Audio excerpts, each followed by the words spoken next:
모든 국민들을 모시고 오늘 이 선거 보안산성을 상황리에 이렇게 진행되게 된 것에 대해서 대장으로서 고박을 전무하는 사람으로서 굉장히 희귀하게 되고 보기 좋으니까 생각하면서 끝까지 자리를 지켜주시기 바랍니다.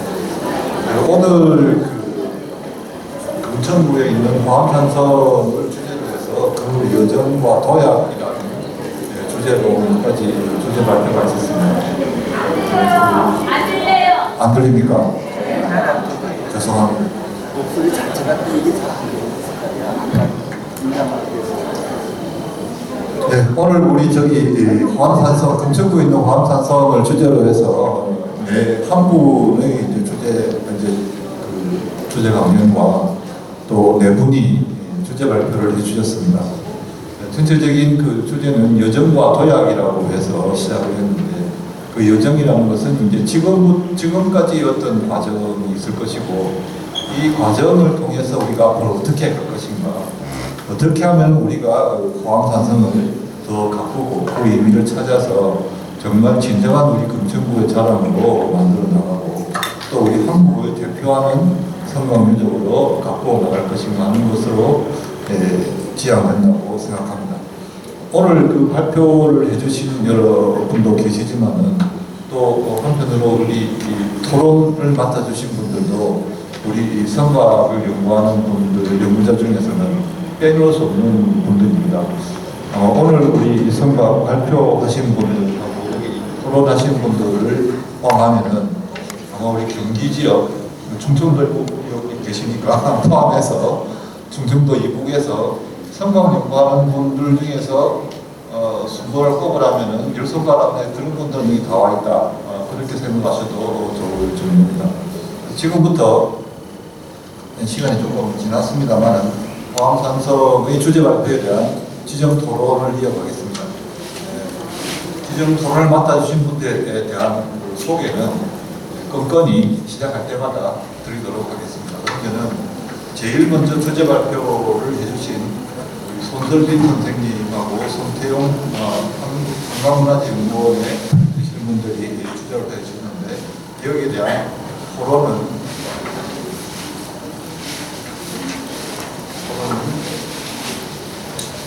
강보경 선생님입니다. 세종대학교에 계시는 강보경 선생님께서 제1 발표에 대한 지정 토론을 해주시겠습니다. 선생님 부탁합니다. 예. 방금 소개받은 세종대학교 한보경입니다. 오늘 포함산성 성벽과 제2우물질 발굴 성과에 대해서 손설빈 선생님께서 발표를 해주셨습니다. 그동안 발굴 조사를 하느라고 수고가 많으셨는데 오늘 발표 내용은 주로 이제 그 성의 그 우물지를 중심, 제2우물질 중심으로 해서 발표를 해주셨습니다. 그래서 제가 총 5가지 질문을 드렸는데 궁금한 건 이제 4가지 사항입니다. 그래서 첫 번째로 제2우물질 축조 공정과 단계 변화는 이번 조사 성과 중에서 가장 주목되는 부분입니다. 그래서 발표문의 3장 2절을 보면 축조 단계를 1단계부터 4단계까지 나눠서 상세하게 설명을 해주셨습니다. 이에 대해서 일단 축조 공정과 단계를 어렵지 않게 이해할 수 있는데 한 가지 의문점은 각 단계별 출토 유물에 대한 설명과 그다음 축조 시기에 대해서 언급을 하지 않으셨습니다. 다만 3단계 문어미 시설 부분에서 어건문 기합편이 나왔기 때문에 제2우물지가 고려 전기까지 운영된 것으로 보고 계십니다. 이와 관련해서 제2우물지의 축축 시기와 각 단계별 주요 유물에 대한 부연 설명을 좀 듣고자 합니다. 그 다음 두 번째로는 본 발표문 4장에서 호암산성 제2우물지에 대한 특징과 성격을 설명한 것으로 이번 학술조의 성과를 엿볼 수 있는 중요한 부분입니다. 그런데 한우물과 제2우물지는 평면 형태와 규모 면에서 큰 차이가 없지만 위치와 축조 기법이 달라서 축조 시기는 물론 성격도 달리 볼 여지가 있습니다. 이에 대해 발표자는 제2우물지를 거물지와 연동된 정원용 원지로 보고 있는데 부수적으로는 성내 유수 조절 및 방아쇠 기능도 수행했을 것이라고 보고 있습니다. 대해서 이제 산성에 축조된 집수시설의 원래 기능은 수온의 저장과 유속을 낮추어서 성벽 주변에 아무래도 지반이 약해지는 것을 막고 그 다음에 안정화를 위한 목적도 있습니다. 이와 관련해서 토론자는 제2우물질을 초축 당시부터 일단 발표자께서 보고 계시는 그러한 원지로 보는 견해에 대해서 의구심이 있으며 한우물과의 역할 차이가 있을 것으로 생각이 됩니다. 이에 대해서 발표자의 견해를 좀 듣고 싶고요. 다음에 아울러서 건물지의 성격도 현 단계에서는 좀 무리가 있겠지만 말씀을 해주시면 고맙겠습니다. 다음 세 번째로는 성곽에 축조된 집수시설은 축성을 계획하면서 입지 선적 및 규모, 축조 재료 등을 선택하여 결정했을 것이며 입수와 배수, 즉 배수 체계를 고려하지 않을 수 없었을 것입니다. 그리고 성에서의 물은 매우 중요한 자원이기 때문에 항상 준비가 되어 있어야 되겠죠. 그래서 성이라면 전쟁, 가뭄, 홍수, 오염될 때마다 관리는 물론 주로 제2행위를 통해서 어려움을 극복하고자 했던 것입니다. 특히 집수시설 내부와 외부에서 출토되는 와당과 토기, 그다음 동물뼈, 흙이나 철로 만들어진 모조마, 그다음에 목재 인형, 주형 목기, 목간, 복숭아씨 등 물론 주변 바위에 성혈을 생기거나 기우제를 지내는 등의 행위가 이루어지는 장소이기도 합니다. 이러한 행위는 집수시설의 산천신이나 용, 성왕신 등이 주재한다는 믿음을 갖고 있었던 것으로 보기도 합니다. 그러나 제2우물지에서는 제2관련 유물의 사례가 명확하지 않아 앞으로의 조사와 분석을 통해 밝혀지기를 기대해보고자 합니다. 다만 제2우물지의 입지적 특징을 고려한다면 배수체계가 중요할 것으로 생각됩니다. 그에 대해서 설명을 좀 부탁드리겠습니다. 끝으로 이제 발표문 4장 등에서 하남 이성산성의 A지구 2차 저수지를 언급을 하셨고 그다음 비교도 했는데 이 저수지는 1차 저수지의 일부분을 평면 장방형 석축으로 7세기 후반에서 8세기 초에 축조한 것을 보고 있습니다. 이와 관련하여 발표문에 제시된 그림 12 석축 집수시설의 중요한 의미가 있어 보이는데 2차 저수시설 평면도가 누락되어 있습니다. 그래서 그 특별한 이유가 있는지와 기왕의 이성산성 2차 저수지와 호암산성 제2우물지의 배수체계와 비교, 배수체계에 대한 비교와 축조 시기에 대해서 좀 말씀을 해주시면 공부하는 도움이 될 것 같습니다. 네, 이상입니다. 고맙습니다. 많은 청중들이 계셔서 혹시라도 조금 더 이해를 돕기 위해서 토론자가 질문한 내용을 이렇게 간단하게 요약해서 전해드립니다. 제일 중요한 것은 이게 저희들이 고고학을 하면서 제일 중요한 것은 시작은 제일 중요하기도 하다기보다는 시작은 그 우리가 바라보는 유무, 집수지면 집수지 또는 성곽이면 성곽의 설축이 언제 만들어졌는지 하는 것을 밝히는 것이 제일 시작입니다. 네, 그런데 이제 우리 발표자는 이 제2우물지에 대한 발표를 하면서 구체적인 소축에서부터 폐기된 시점까지를 단계는 나누었지만 그 단계가 각각이 어느 시대에 해당되는지는 충분히 설명이 되지 않았으니 거기에 대해 좀 설명을 해달라고 하는 것이 첫 번째 목표 질문이었고요. 그 다음에 이제 산성에 들어가면 제일 중요한 것이 산성에 사람들이 들어가게 되면 뭐가 제일 중요하겠습니까? 밑에서는 이제 적군이 기다렸다고 가상을 하면은 먹을 것이 제일 중요하겠죠. 먹을 것가 제일 중요한 그 다음이 물입니다. 남한산성에 이렇게 인조가 들어가서 47일을 버팁니다. 47일을 버티고 나왔던 것은 먹을 것이 없어서 겨울이라서 물이 없어서 항복하러 나온 겁니다. 그러면 산성에 들어가면 제일 중요한 것이 물일 텐데 그러면 그 물을 이렇게 가두는 그 물을 어떻게 성격을 볼 것이냐라고 하는 것인데 우리 발표자께서는 한편으로는 정원 관련해서의 기능도 있다고 말씀을 하셔서 구태여 산성에서 정원 수일까 원지로 볼 수 있을까라고 해서 거기에 대한 의견을 좀 물어보고 싶고요. 그 다음에 이제 이게 집수지가 이렇게 만들어지게 되면 그 집수지는 집수지라고 하는 것이 이제 물을 이렇게 가두고 하고 그 물을 가둠으로써 성벽 앞에다가 이 집수지를 두게 되면은 물이 많이 흘러내리게 되면은 집수지가 없다면은 바로 그 흘러들어있는 물이 바로 성벽을 치기 때문에 성벽을 넘어뜨립니다. 그래서 흘러내려오는 물을 일부 가두는 역할을 하는 것이 집수지인데, 그다음 그 집수지 역할 말고도 집수지에서는 여러 가지 행위의 흔적이 보이기 때문에 그 흔적으로서 하나가 제사라든지 하는 것도 보이는데, 여기에서는 구체적인 제사의 흔적을 보이지 않는다. 그 이유가 뭐냐를 이렇게 물어보신 것이고, 네 번째는 이게 우리가 알고 있는 맨 처음에 우리 서울대학교에서 발굴했던 한우물질과 지금 발굴하고 있는 이번 우물지와의 어떤 차이점, 이 과연 무엇이냐, 어떻게 그걸 이해할 것이냐고 해서 과연 그 각각의 구조도 좀 생각을 해봐야 되지 않겠느냐고 하는 크게 5가지 질문이 있었습니다. 간단하게 답변해 주시기 바랍니다. 네. 첫 번째 질문은 제가 총 4단계를 나눴는데, 그거 가장 기준이 되는 거는 앞서 설명드렸을 도층에서 저희가 뒤에 뒷체음이나 그 잘린 선, 그 다음에 출토 유물 가지고 근거를 들었는데요. 우물지에서 가장 또 핵심이 되는 거는 우물 바닥에서 유물이 통일신라 이제 기와를 중심으로 다수 출토되는데, 바닥에 섞여서 고려시대 기와편들이 섞여 있었습니다.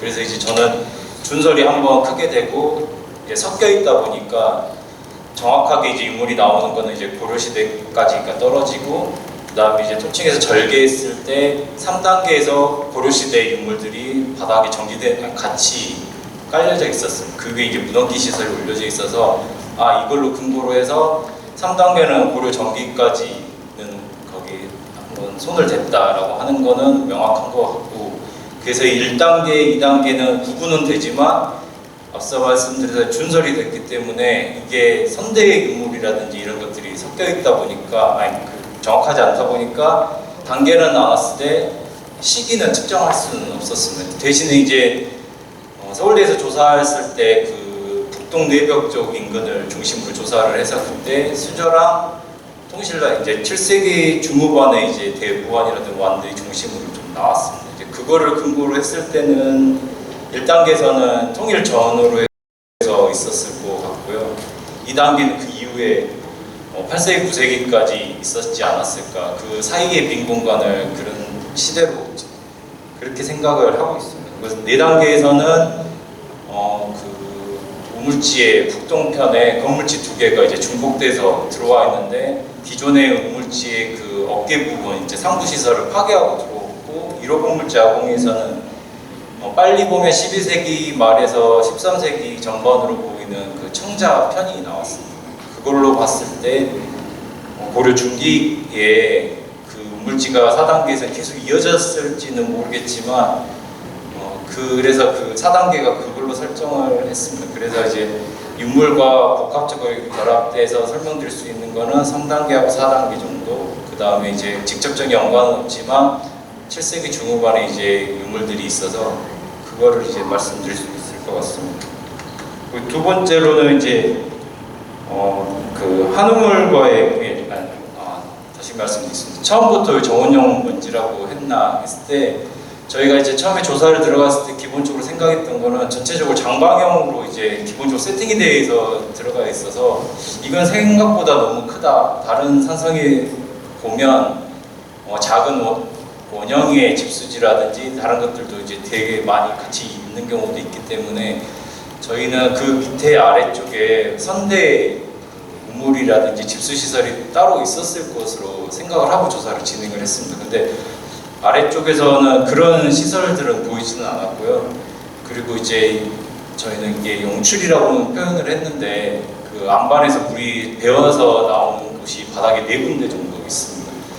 굳이 있었다고 하면 선대 우물지가 그 중심으로 있었는데, 지금 그 제2우물지가 들어올 때는 풍화방까지 다 노출된 상태로 확인하고 정지하고 들어왔기 때문에 있었다고 하면 파괴가 됐을 것 같고요. 더 한번 생각을 해보면 마지막까지 남아서 운영됐던 건 한우물이었습니다. 그거는 처음에도 그랬을 수 있고 마지막까지도 사용된 거는 한우물이라서, 만약에 제일 먼저 만들어졌다고 하면 한우물 쪽에 원래는 제일 이른 연못이나 우물지가 있지 않았을 거라고 그렇게 생각해 봤습니다. 그리고 이제 입지상으로도 차이가 좀 나눈 것도 있습니다. 이제 세 번째로 이제 배수 말씀을 하셨는데요. 자문 오시거나 이제 여러 선생님들이 이제 답사 와서 말씀해 주시는 게 입수가 출수가 없다. 기조 강연에서 최영택 교수님은 한우물에 관련해서 수위가 어느 정도 찼다가 넘치지 않아서 이제 빠지기도 하고 그냥 그렇게 자연스럽게 이제 생각하셨는데 그거는 이제 상부 구조가 없기 때문에 뭐라고 딱히 말씀드릴 수는 없는 것 같습니다. 근데 이제 제2우물지의 경우 같은 데는 현재 남아있는 모습은 고려시대 때 그 연지를 감싸고 있는 그 분원기 시설이라고 하는 게 주변을 감싸고 있습니다. 그게 이제 주변에 이입되는 물이 들어오기도 하고 아마 나가기도 하고 그랬을 것 같은데요. 현재로서는 상부 구조가 없기 때문에 정확하게 뭐 입수 출수구에 관해서 말씀을 못 드리지만 다른 성들의 그 문원기 시설을 봤을 때는 그런 가능성은 있을 것 같고 그 상부에서 시작되는 그 건물체 연동된 그 상부에서 물이 내려가면 바로 아까 말씀드렸다시피 선문지로 바로 이어지게 돼요. 저희가 이제 배수 작업을 할 때 양수기를 돌리면 선문지를 물이 하루 종일 내려갑니다. 이제 자연스럽게 꼬불꼬불해서 내려가는데 자연스럽게 선문지로 이어지는데 아마 그 제2호지가 있었을 때 선문지랑 연동해가지고 배수 체제가 있었을 거로 저는 생각했습니다. 그리고 이제 네 번째로 이제 이성산성 말씀하셨는데요. 이성산성에 이제 제1저수지하고 제2저수지가 이렇게 있고 처음에 이제 제1저수지가 가장 크게 있고 그 뒤에 이제 개축돼가지고 안쪽에 작게 들어간 게 제2저수지인데 제가 파악하기로는 1저수지에 남아있는 성축 그 일종의 우물지 면석은 없는 걸로 저는 파악을 했는데요. 그래서 이게 그거 남아있는 거는 기존의 2저수지의 벽을 들어와 있고 또 이제 남쪽 반대쪽에는 성벽 내벽으로 지금 보고 있어서 제가 정확히 어디를 말씀하시는지는 제가 파악을 못해서 그렇습니다. 그리고 이게 연관해서 배수체계 그 이성산성하고 화엄산성 거를 말씀하셨는데 이성산성에 있는 저수지는 이성산성 내에서 가장 낮은 부분 곡간부를 감싸고 있는 지역입니다. 그러니까 자연스럽게 그쪽으로 물 모여서 나가는 곳이고 그다음에 이제 수구도 있고 이러는데 근데 제2우물 그 성내에서만 입지만 보면 한우물이 그나마 제일 가장 낮은 부분이 해당이 되고 해서 그거랑 비교는 할 수는 있겠지만 제2우물지는 입지상으로는 좀 그 이성산성하고 바로 비교하기는 좀 어려운 점이 있는 것 같습니다. 대답이 됐는지 모르겠는데 이런 상황입니다. 그리고 마지막 다섯 번째 거는 제가 잘못했습니다. 제가 있으면 시정하겠습니다. 그래서 지금 그 우리 발표자의 의견은 저희들이 고각 조사를 하게 되면은 층이라는 것이 있습니다. 다 아시겠지만은 맨 밑에 있는 것이 제일 오래된 것이고 그 위로 올라가면서 이렇게 시대가 이렇게 올라가는 거 내려오는 거죠. 그럼 맨 밑에 있는 층에 있는 유물이 가장 시기가 이제 올라가는 것이고 그 다음부터 이렇게 돼야 되는데 밑에가 삼국시대, 동일신라시대, 그 다음에 고려시대 이렇게 돼야 되는 거죠. 근데 이제 조사를 해보니 맨 바닥에서 나오는 유물이 고려시대 초기 것도 함께 포함이 되어서 동일신라 거다 같이 나왔다. 그러면은 전혀 다른 사실을 고려하지 않으면은 맨 바닥에서 나오는 유물이 고려시대 것이 포함이 되어 있으니까 이 집수지는 고려시대에 축조된 것으로 봐야 되겠죠. 그런데 그 섞여 있는 유물이 꼭 고려시대 것만은 아니고 그 앞선 시기의 것도 포함이 되어 있기 때문에 또 다른 층, 요 밑에서 나오는 한 층에서는 고려 전기 것만 나오고 있기 때문에 딱히 이것을 고려까지 올려서 보기는 고려라고 해서 보기는 어렵고 다른 축조 상황을 비교해 봤을 적에는 이렇게 삼국시대 말, 동일신라시대 초가 한 시기가 되고 그 다음에 가장 주된 시기 동일신라 시기가 있고 그 다음으로 고려 시기가 있고 그 다음으로 지금 우리 발표자 이야기로는 12세기 또는 13세기에 거치는 시기가 하나 있어서 그게 네 시기로 볼 수 있다 이렇게 이야기를 했습니다. 이 건에 대해서는 이 발표자 아마도 여기 있는 분들 중에도 어느 누군가 다 맞다고 할 사람도 없을 것 같아요. 각자 다른 부분이 있기 때문에 일단은 그렇게 말씀하셨고, 그 다음에 집수지도 처음부터 뭔지라고 보기는 어려운 부분이 있는데, 다만 여기서 한번 이렇게 생각해 볼 것은 지금 우물지가 두 개지 않습니까? 우리 최종택 선생님이 발굴하신 한 우물지가 있고, 지금 우리 연구원에서 조사하고 있는 이 우물지가 있다 이 말이죠. 그러면 이 우물지는 처음부터 두 개였을까요? 아니면은 하나 있던 것을 만약에 쓰다가 그거가 폐기되고 난 다음에 그 다음에 이렇게 다시 하나 했다면, 그러면은 한 우물이 먼저 한 겁니까? 아니면은 이 우물이 먼저 한 겁니까? 두 개가 동시에 쓴 겁니까? 아니면 따로따로 쓴 겁니까? 그 각각의 축조 시기와 이렇게 폐기 시기는 어디로 봐야 됩니까? 어느 시기로 봐야 됩니까? 한 우물지는 동해신라 시대에 이미 끝이 났나요? 지금 이야기한 바로는 이 우물지는 고려까지 간다고 그랬잖아요. 네. 그럼 한 우물은 우리 최종덕 선생님이 발굴하신 맨 처음 발굴한 거는 동해신라로 끝인가요? 그 지금 수각도 나왔다 그랬어요. 보고서 한우물 보고서 상에서는 한우물에서 나온 유물 중에 고려 유물도 포함되어 보고되어 있긴 합니다. 근데 그게 어디서 정확하게 어디서 이렇게 맥락에서 나온 건지는 그 상에서는 저는 파악하기가 좀 어려웠고요.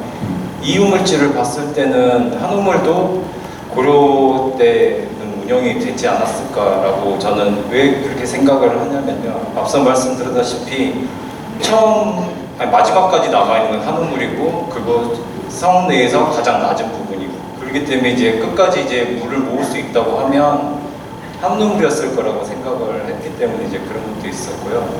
그리고 이제 제가 발표할 때 강조는 말씀을 못 드렸지만, 한우물은 조금씩 뒤로 물려서 이렇게 사선으로 올라가는 단면을 보이고 있는데, 제2우물지는 이렇게 수직으로 올라가서 3단으로 계단식으로 되어 있습니다. 그리고 이제 평면 형태나 그 규모는 또 비슷하고요. 그리고 이제 이성산성의 사례를 봤을 때는 이성산성도 조금씩 들여싸서 장방형 형태로 있는 걸로 보고서는, 제2우물지는 서울대 조사했을 때 유물상으로도 한우물보다 약간 느리다고 보고가 되어 있습니다. 그런 걸 종합적으로 봤을 때 처음에 한우물 쪽에서 먼저 만들어지고, 그 다음에 저는 이게 마지막 남은 지금 무능시설이랑 건물에 연결돼가지고는 봤을 때는 고려지만, 그 이유물지가 한우물 이후에 뭐 식수나 뭐 다른 게 아니고 다른 의미로 해서 들어오지 않았을까. 그게 보여준 게 이제 그 3단이 어떤 의미인지는 정확하게 모르겠지만, 그게 보여주는 게 하나의 뭐 단초가 되지 않을까 그렇게 생각해봤습니다. 네. 이 지금 이 고고학상으로 보면 우물지 두 개가 있는데, 그 1990년에 조사된 그 우물지의 돌을 보면 약 비율이 길이하고 높이가 3대1쯤 됩니다. 지금 우리 한강문화재연구원에 조사하고 있는 그 우물지에서 사용되고 있는 돌은 약 한 2대1쯤 됩니다. 길이가 50, 높이가 한 25에서 30 정도 되고, 앞에 서울대학에서 발굴한 것은 75에서 75대 25, 3분의 1쯤 되거든요. 그래서 두 우물지의 석재의 이렇게 비율이 완전히 다르고 축조 습도도 다르기 때문에 분명히 다른 시대에 축조되었다고 봐야 되겠는데, 그러면 두 개를 만든 이유는 무엇이냐?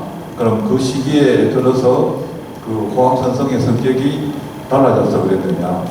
그러면 물이 많이 필요했으면 물이 많이 필요했다는 거잖아요. 물이 많이 필요했으니까 사람이 많이 들어갔다는 건데, 그러면은 사람이 많이 들어간 이유는 뭐냐? 라고 하는 기타 등등의 의문들이 계속 나올 수 있는 것이 바로 이런 조사를 해야 되고, 그 조사를 하면서 하나씩 답을 찾아가야 아까 우리 장선생님께서 말씀하신 스토리텔링을 할 수 있는 자료가 하나씩 축적된다, 될 수 있다고 생각합니다. 일단은 제1 발표에 대한 지정 토론은 여기서 하고, 공부 교수님 모델한 다음에 이따가 시간을 드리도록 하겠습니다.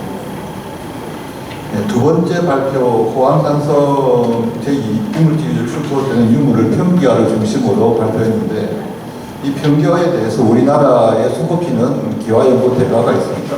여기 성가대학에서 강의하고 계시는 선생님 오늘 나와주셨습니다. 토론 부탁합니다.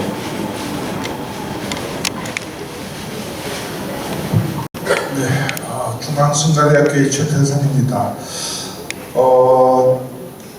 이 모든 학문 쪽에는 양면의 이 칼날이 있습니다. 양서적 있는데 뭐 좋은 쪽이 있고 그 좋은 쪽을 커버한다 그러나요? 그것을 막기 위한 또 약간의 어두운 면이 있습니다. 그래서 이 학술 대회가 순수하게 학회의 학술 대회다 이러면은 오히려 어두운 면을 더 부각시켜서 공부하시는 분들이 좀 더 서로 윈윈할 수 있는 그 기폭제를 마련해 드리는 것이 바람직한 현상인데, 여기는 지금은 대부분 이제 일반 그 주민들께서 앉아 계시고 그 유물들이 어떠한 시간에 올라타느냐 이게 이제 궁금하실 듯해서 좀 긍정적인 부분에 대해서 먼저 질문을 드리는 형태로 이 시간을 활용하고자 합니다.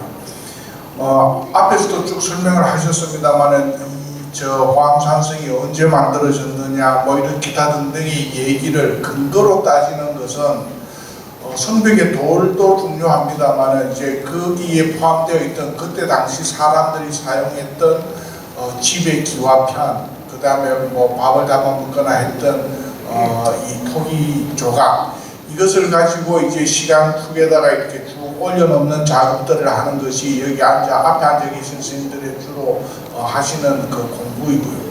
그래서 이제 그 중에서도 특히 이제 기와편은 아마 뭐 대부분 기와집에서 살아보셨을 거니까 한 기와집이 내려앉으면은 수만 장의 파편이 남습니다.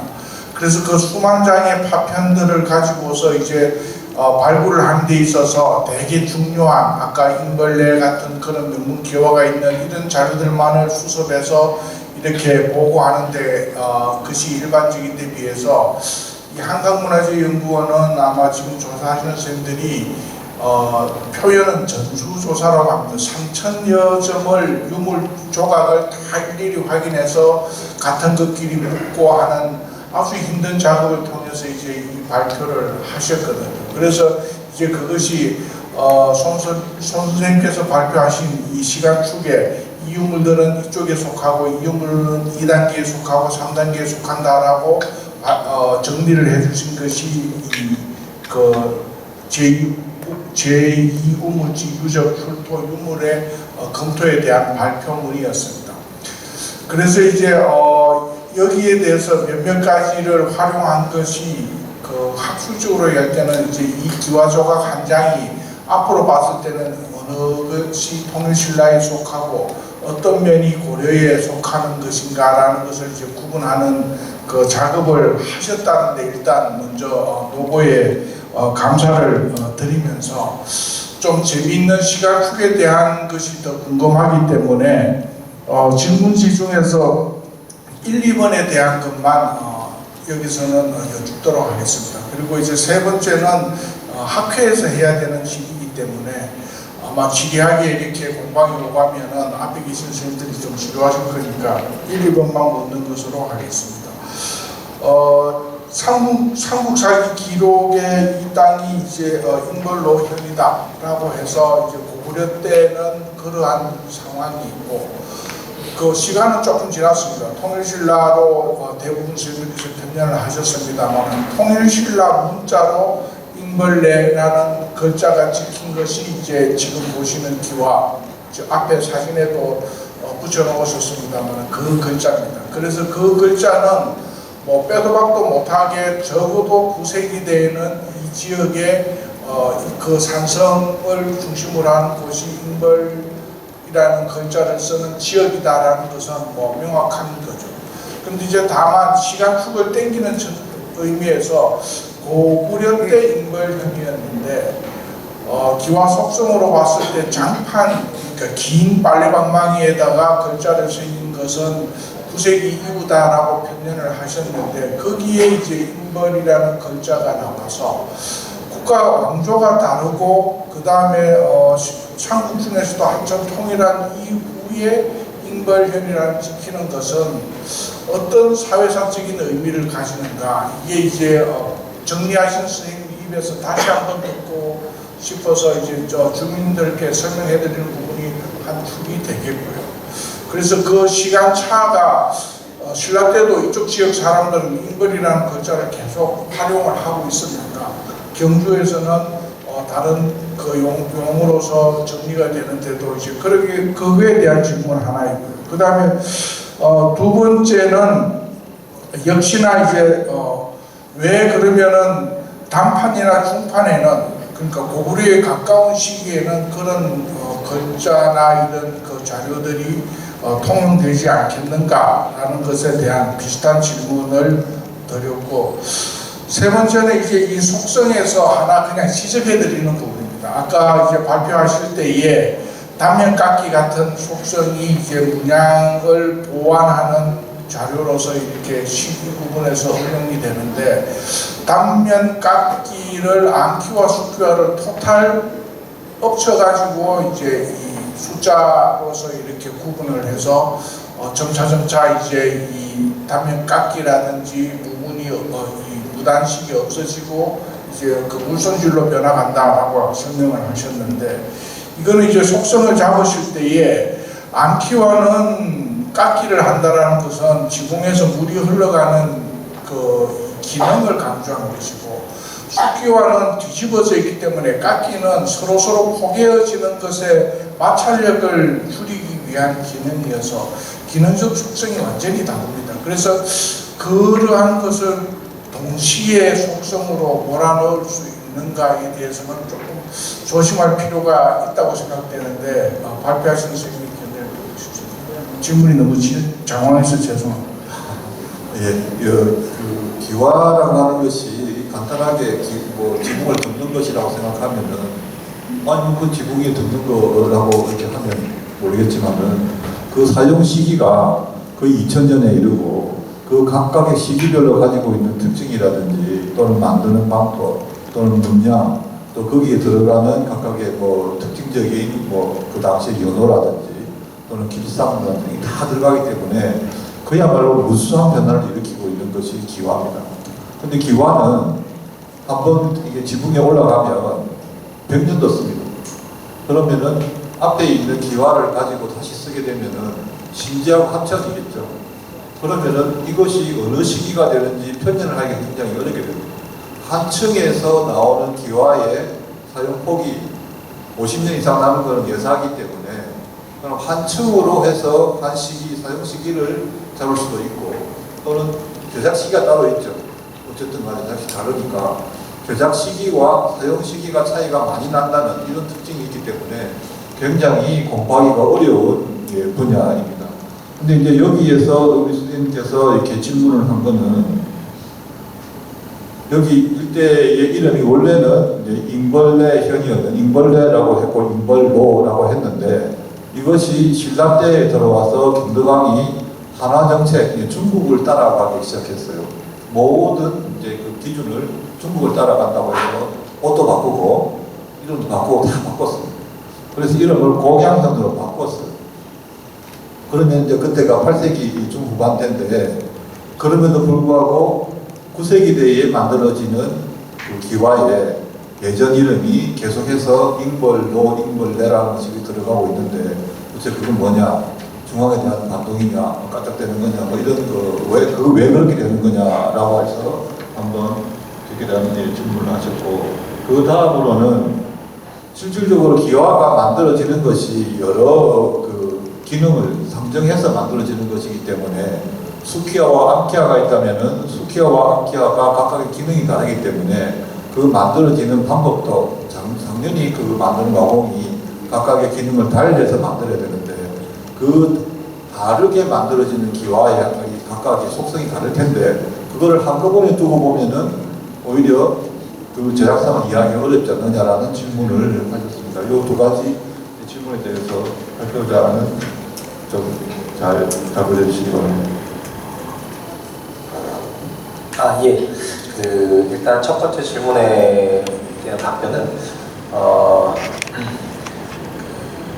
일단 인벌레라는 지역명이 경도가 16년, 그러니까 757년에 그 한자화를 지명을 한자화하면서 변경이 됐는데 바로 적용이 됐는가는 좀 저도 의문이 있습니다. 뭐 지금 현대에서도 얼마 전에 저희 이제 그 지역명 주소를 도로명 주소로 바꿨는데 또 도로명 주소도 쓰고 지역명 주소도 아직도 지금 겸용하고 있지 않습니까? 이게 현대에서도 이렇게 바꾸기가 조금 걸리는 그런 일인데 일단 그 고대 사회에서 빨리 바뀔 수 있으니까 중앙 정부에서 오늘부터 고경연이라고 이렇게 선포한다고 해서 이렇게 바로 바뀔 수 있는 부분인가에 대해서도 제가 좀 생각을 해봤고요. 두 번째로는 이제 그 재지 그 역사적 추이, 그러니까 재직계 속성으로 판단하시냐고 제가 그 선생님께 여쭤보셨는데 저는 개인적으로는 그 잉대내 아까 그 잠깐 그 양신 교수님 그 발표문에서도 나왔는데 완용으로 잉대내 명의 기화가 나왔습니다. 보면 그 최두승 선생님께서 말씀하셨듯이 누가 봐도 9세기의 기화입니다. 9세기에 제작돼서 사용됐을 것으로 판단되는 기화입니다. 이게 제가 그 발표문에도 제가 적어놨는데요. 이렇게 지역명의 관자를 조합한 기와들이 나오는 것은 당시 지방 호족들이 자신의 위세라던가 아니면 정체성을 좀 드러내기 위해서 제작해서 사용했던 것으로 저는 판단을 하고 있고요. 그 잉대내명만 그렇게 나오는 것이면은 지역적인 것이 국한된 것이라고 볼 수 있겠지만 뭐 앞에 써놓친 뭐 공주나 홍성이나 예산, 뭐 인천, 가깝게는 인천, 뭐 포천 방향에서도 멀리는 이제 포천, 수천에서도 그런 그 옛 지명이 바뀌었음에도 불구하고 상호시대의 옛 지명을 그대로 탄활한 기와들이 출토되고 있기 때문에 모든 지역적인 재지기적 속성으로 판단을 하는 것이 조금 더 이해하기 쉬우지 않을까 이렇게 생각하고 있습니다. 그리고 두 번째로 이제 말씀하신 질문해 주시는 거지 단판이 이제 좀 9세기에서 12세기까지 좀 나오는 부분인데요. 이게 저도 생각을 좀 많이 해봤습니다. 물론 이제 저희가 그 출토 위치를 아까 말씀드렸는데 출토 위치를 이제 우물 바닥 정지층을 기준으로 해서 초축 관련층과 수계축 관련층으로 좀 나눠서 했는데 요게 처음에는 정말 이 평기화의 그 내구성이 높아서 예, 기존에 있던 유구가 엎어지고 다시 그게 쓸만한 기와들을 다시 재사용했는가라는 좀 의문이 들었고 아니면 첫 번째 그 가능성은 그것이었고요. 두 번째는 제가 층을 나누었음에도 불구하고 층을 저희가 나눴음에도 불구하고 이게 좀 유물이 섞여 있는 양상이어가지고 저희가 좀 긴가민가한 부분이 있었습니다. 그래서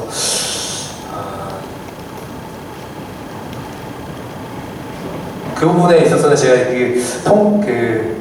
그냥 개인적으로 말씀드리면 아까 손설미 팀장이 발표했을 때 우물 바닥 정지층에서 오골문이나 복화문이 나왔던 것이 그 수계축의 직접적인 증거라고 좀 발표를 했는데요.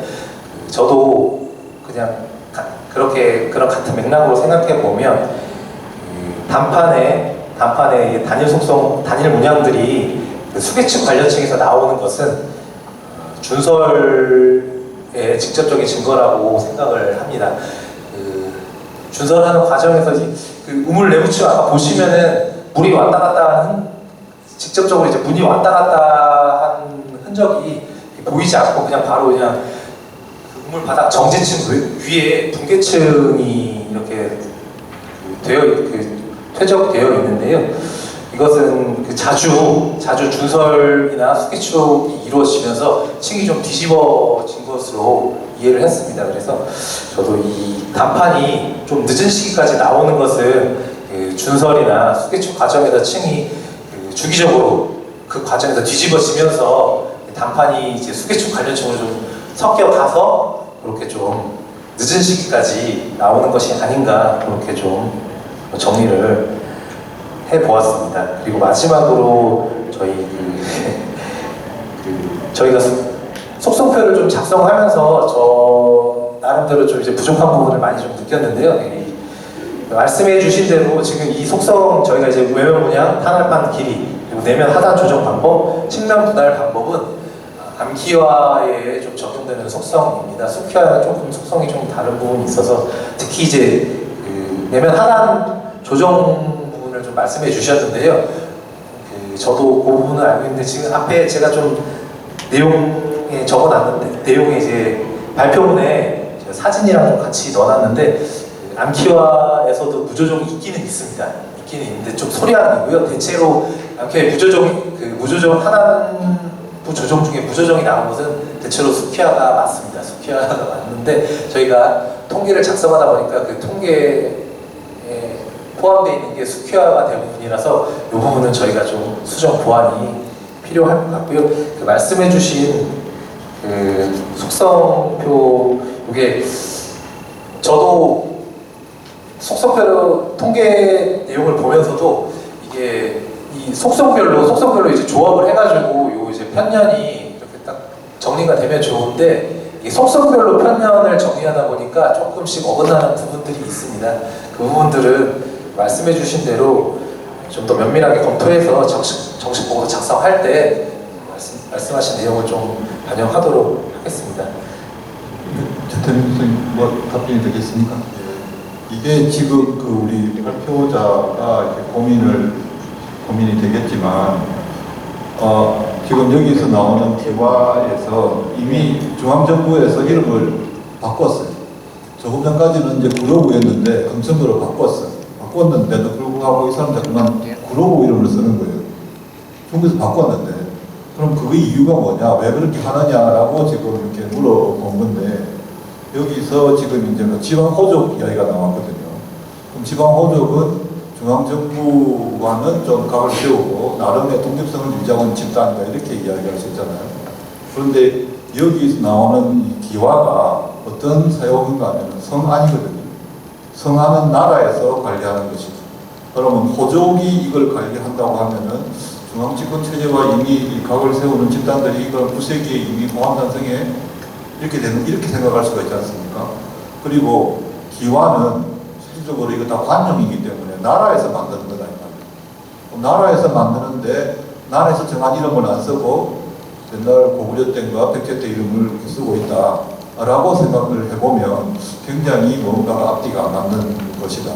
근데 그럼에도 불구하고 우리 그 당시로 한번 생각해 보면은 여기 금천구 이쪽에 호암산 밑에 사시는 분들은 저는 이제 잉벌레라고 하는 것이 이제 잉벌라고 하는 이제 덜을 가지고 있는데 큰 안양천 주변 일대를 이제 이름으로 불렀지 않을까 생각은 하는데 어쨌든 이 일대 사시는 분은 곡양이라는 이름이 어떻게 그 당시에는 이렇게 썼는지 모르겠지만 아마 잉벌레라고 쉽게 그냥 이름해서 그냥 썼지 않았을까. 이게 막 어떻게 중앙정부와 이렇게 대립각을 세운다기보다는 전통적인 이름으로 이렇게 되어서 이게 보시면은 발표문 60페이지 보면은 이제 이렇게 수많은 예가 있거든요. 이미 이제 지어진 이름이라고 생각했는데 그 이름을 계속 쓰는 그런 예가 적지 않기 때문에 그런 점에서 한번 생각해 볼 여지는 있을 것 같고